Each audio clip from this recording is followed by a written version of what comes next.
Hi everyone, it's me again. So welcome to the first week of KIC. We're looking at, in the first phase, we're going to focus on digestion. The aim of phase 1 is healthy gut flora. That's what we're going for. So all of these decisions we're going to make over the next 2 weeks are to focus on healthy gut flora.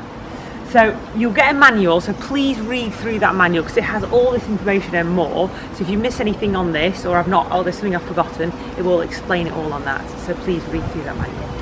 So the reason we want to focus on your gut health, is because your immune system is in your gut.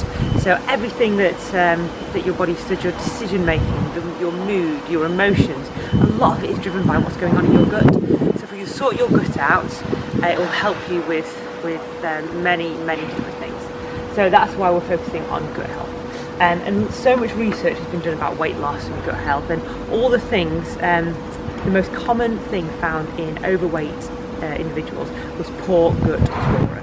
So if we can just sort out your gut, you'll be digesting things better, you'll be absorbing your nutrients better, and you'll reach your goals a lot quicker. So that's the aim of this first 2 weeks. So in the manual there are 7 steps we'd like you to follow. Now we're all individuals, some of these will really suit you, all of these may suit you, or 2 or 3 may suit you. So just figure out what ones work best for you. Try them all. Try it once. If it doesn't work, it doesn't work. But if you can, do as much as you can and figure out what works for you. So step 1, we all know this. It's not rocket science. You don't need a degree to figure it out. But it's something that none of us do. A bit like drinking water. We hardly drink water. We know it's good for us. Chewing our food. Now I'm also dreadful at this.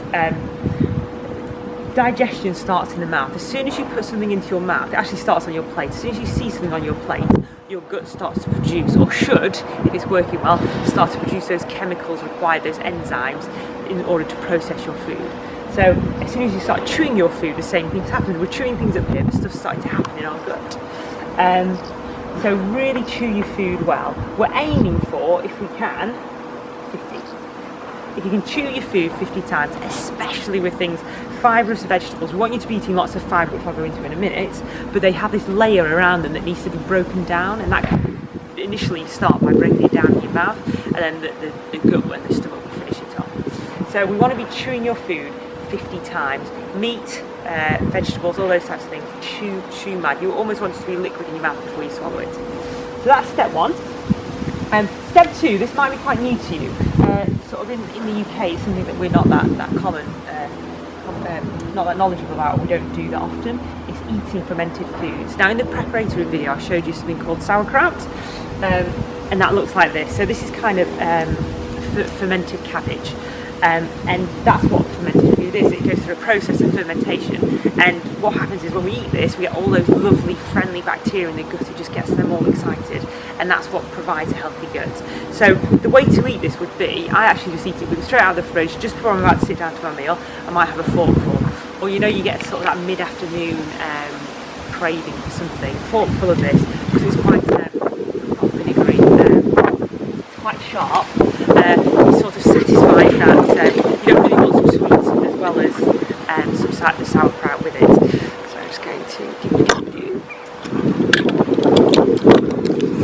Okay, so start eating fermented foods. On your manual you have a list of, I think we've suggested maybe 8 different types of fermented foods. I've shown you one there, sauerkraut. That works great for me, it might not work great for you. So have a look at that list. Also research, have a bit of a Google on fermented foods to see what you can do. You can make all these kind of things at home. You can also buy them online. So that's step 2. Step 3, like with any program we do, your body is going to perform better if it's not relying on sugars for energy, if it's not got sugars in the gut, of course, kind of getting all that candy, the sort of yeast things going in the gut. We need to eliminate sugars just to make the gut a healthy environment. So that's step 3. Step 4, go organic where possible. It's not always possible to go organic with everything, but things you can do. Most supermarkets do stock quite a good level of organic veg. Where possible, really well sourced meat. Really be careful with your meat. I'm a firm believer in eating meat, but I also believe we in the UK eat a lot of far too much meat. I would go for quality over quantity when it comes to meat. So if you're eating meat 3, 4, 5 meals a day, snacking on it, eating it at different meals, maybe cut that down to 1 or 2, and you might spend the equivalent, but it's on better quality, as opposed to, better quality, not quantity. And so go for quality. So that's organic. The reason we go for organic as well is all the pesticides on the foods that we eat, and they do mess around with digestion and gut health. So they cause a bit of havoc there. So go organic where possible. Eat lots of fibre. Now, if you're eating loads of green vegetables anyway, you're cooking loads of smoothies, great. That's got your fibre in it. I would go for more we've got a list of foods on your manual again, which is a list of sort of high fibrous foods. Some of those foods on there might not agree with you, but again, we're all individuals. Have a try, go for ones that agree with you, avoid the ones that don't. Obviously there's a lot of marketing out there that the benefits of grain and fibre, the body can't absorb that as well as the fibre you get from vegetables and sort of legumes and things like that. So eat lots of fibre if you can to help sort out that gut bacteria. The other tool we're adding for the next 2 weeks, and it's something that I do quite regularly, I alternate between this and liver health, and take a really good probiotic, and that's what this is, Pro B11. It'll last you a long time.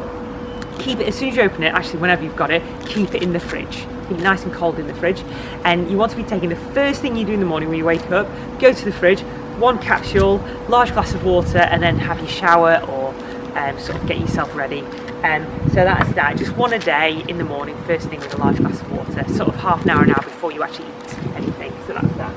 And then finally, and that also helps, that sort of replenishes all that good bacteria in the gut, which is why we do that.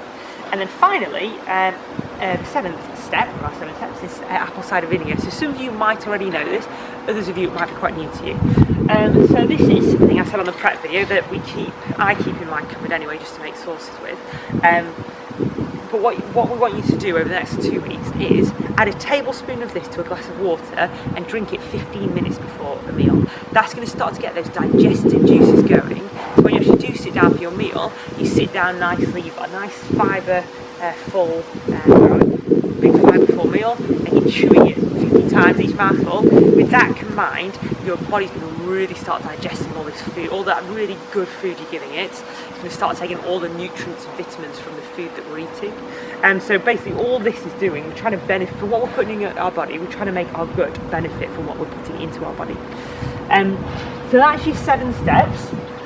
And then just to recap, down here we've got what we want you to eliminate over the next 6 weeks. So caffeine's a no.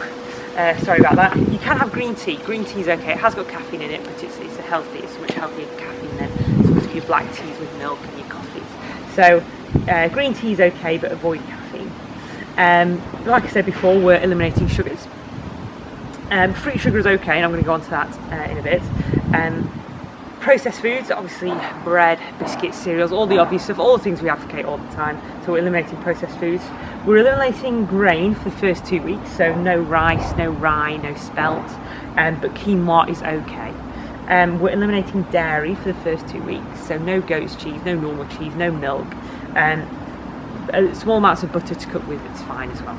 And then we're going to eliminate starch as well, so no potatoes, no sweet potatoes, but anything else is fine. We're just going to eliminate that for the first 2 weeks. The reason we're doing this, I know we are eating like the forever phase, but we have found over the years we've been doing this, people do get much better results from eliminating things like grain and starch, because they are quite high in sugar as well, and that's what we're trying to sort of eliminate for now. And then finally, an obvious one, I don't know why I put it in capitals, but it's an obvious one, eliminate alcohol too, because that's alcohol is that sugar that it doesn't benefit you in any way apart from maybe relaxing you for half an hour. The stuff that you drink, it goes straight to your fat cells. You don't benefit from it in any way in the body. You drink the alcohol and it's stored straight in your fat cells.